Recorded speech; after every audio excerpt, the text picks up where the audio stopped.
Hey YouTube, this is Jaden coming at you with another not deck profile, I'm sorry, just another video.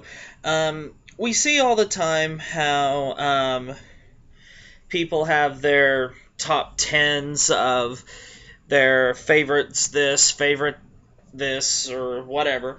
So I thought I would do a video and post it on here for my top 10 favorite cards of Cardfight Vanguard. Now, just to clarify, these are not like a mass. These are just my personal top 10. I'd like to share them with you. I'll kind of briefly go over each one of them, but I'll try and also make this as quick as possible. First off, we're going to start from the bottom and work our way up. Number 10, Demonic Lord Dudley Emperor. Now, I like this card because I was a football player, and I am a football player, in high school, and I love Dudley Emperor because he's like, I don't know, he's like the evil football player from hell. He's got, he's from the Spike Brother clan, and he's also their limit break, and he's their ultimate boss. So, he's a grade 3, obviously, 10,000 base power.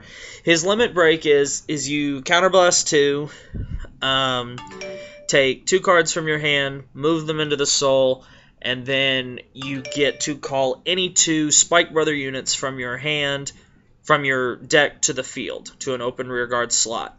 So, in essence, you'll attack with the first 2 rear guards, then with him, get 2 more, so you get 5 attacks off.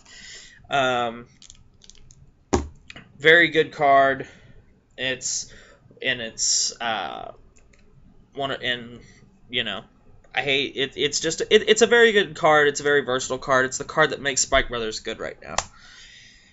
Number 9, Swordsmen of the Explosive Flames, Palamedes. Now, he might be a little bit low on this list since this is a top 10, but all 10 of these cards are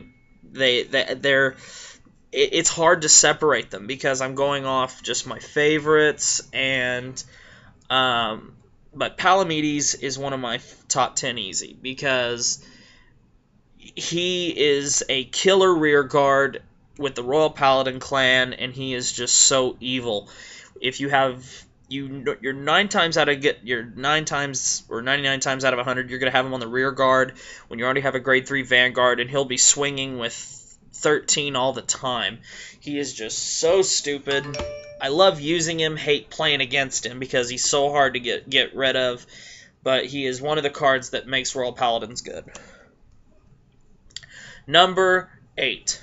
This was the first card. This was the, other than King of Knights Alfred, who, if this was top 11, would be number 11, but he didn't make the cut. I liked Emperor a little bit better. I flipped a coin for it, honestly, but number 8 on my most favorite list, Soul Saver Dragon. I don't use this card anymore because ever since they banned Barkle, he's just harder to use, and my Royal Paladin deck is Majesty. If I were going to rebuild my Galahad deck, like if I had an extra set of perfect guards, which I probably would then I would play Soul Saver Dragon and Galahad, but Soul Saver Dragon is still one of my top favorites. I love the art. You see him flying down onto the battlefield, and you see the people cowering in fear of the Holy Dragon. His Holy Charging Roar is awesome. You Soul Blast 5 and give 5,000 to 3 rear guards. I mean, he's such a good card, but unfortunately, he just doesn't work in Royal Paladins anymore. I wish he did, but it is what it is. But he is on my top 10 for sure. Number 7. Now, like every clan that has their dragon, this clan comes from a clan of shadows.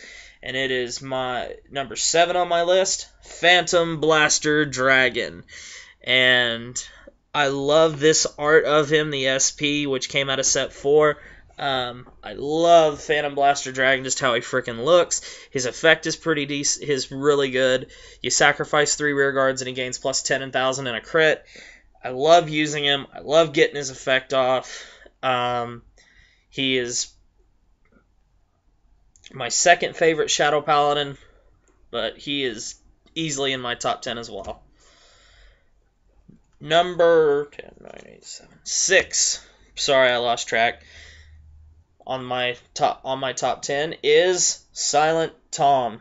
This card makes Oracle Think Tank hard to beat. Silent Tom is so good, and he was part 1 of a segment I started, Cards That Make My Dick Hurt. Go check that out. I'm not going to repeat everything I said. Just go watch part 1 of Cards That Make My Dick Hurt on this channel, and you'll know my opinion on Silent Tom. Okay, now we're on number 5. Number 5 holds 2 cards in the number 5 spot because, in essence, they are the same card. Blaster Blade and Blaster Dark. Now, I love these 2 cards because they represent us all, everybody in the world. We have our good side, our noble side, our responsible side, and, you know, our good half. And then we have our dark, mean side, and I use both my SPs for this video just to show them off. I love both of these cards so much, so they're both easily in the top 5, and so nothing much else to say. I love Blaster Blade and Blaster Dark a lot. Number 4 on my favorites is Dragonic Vermillion. I fucking love this card. If you've ever played Pokemon, to me, he looks like someone took a Dragonite, and Dragonite had freaky butt sex with a Zapdos, who had oral sex with a Charizard, and out popped Vermillion with Zapdos's wings, Dragonite's height, and Charizard's color. Yeah, that just happened. You're going to have nightmares now seeing that in your head. But I freaking love Vermillion. His limit break is amazing. You will see him talked about more in a future video, I promise. Number 3 on my... We're now in the top 3.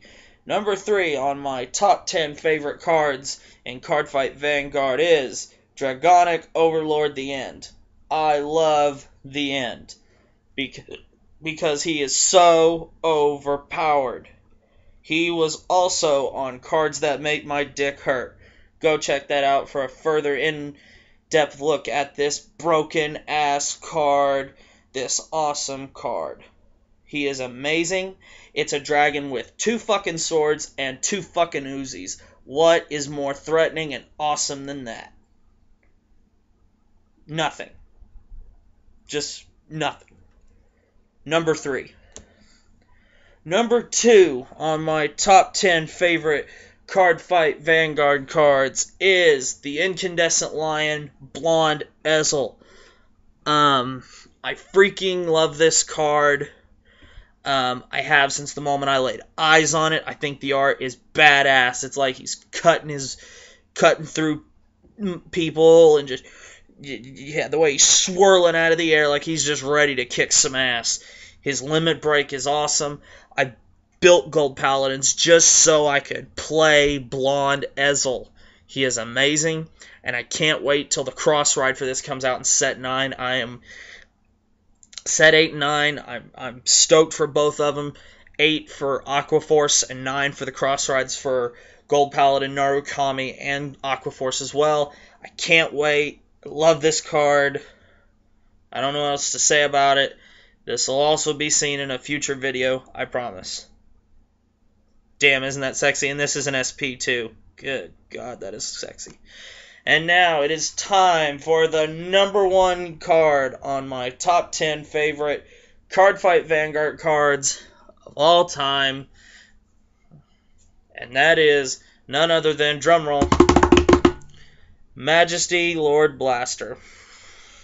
Now, as I've said in previous videos, we have been having some tiffs because the deck didn't work for me in a shop tournament, but I'm over it now. I really am. But I waited for this card so long. I mean, I had at one point a freaking countdown on Twitter to it, and had money set aside for months just so I could get my Majesties. I love this card. I love its art. I love what he represents. I love his effect. I love his artwork. I love his armor. I love his sword. I love his fucking flame that shoots out of his goddamn head. I love this card. And there's nothing else left to say. Majesty, in the words of one of my favorite sports journalists, Stephen A. Smith, he's a bad man. Anyway, this has been my top 10 card fight Vanguard cards favorites, and I hope you enjoyed it. It took me a minute after I picked out my favorites to organize them. I put them in exactly the order that I liked. So I hope you enjoyed this. It was fun making this. More videos will be posted tonight, so I hope you enjoyed my personal top 10 favorites of Card Fight Vanguard. Thank you for watching. Rate, comment, subscribe, all that jazz, and I'll talk at y'all later.